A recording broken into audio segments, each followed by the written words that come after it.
हैदराबाद और उसके मज़ाफ़ाती इलाक़ों में बारिश हुई। Telangana state development planning society के बारिश के आदाद व शुमार के मुताबिक ग्रेटर हैदराबाद रीजन के कई हिस्सों में 20 मिलीमीटर से 52 मिलीमीटर तक बारिश रिकॉर्ड की गई और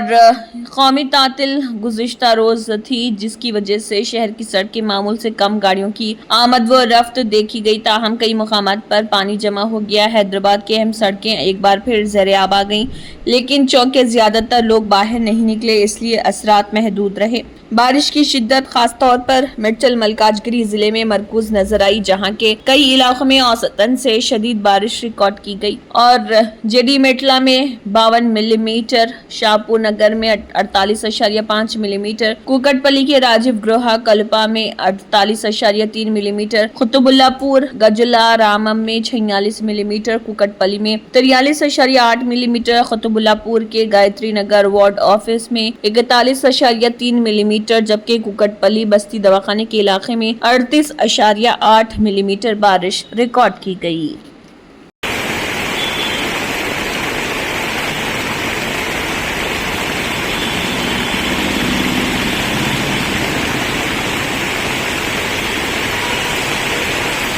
अगर आपने हमारे चैनल को अभी तक सब्सक्राइब नहीं किया है तो यहाँ पर रेड कलर का सब्सक्राइब बटन दिख रहा है, उसे क्लिक करें और हमारे चैनल को सब्सक्राइब कीजिए और साथ ही साथ बेल आइकन को भी क्लिक कीजिए, जिससे आपको ताज़ा अपडेट मिलती रहे।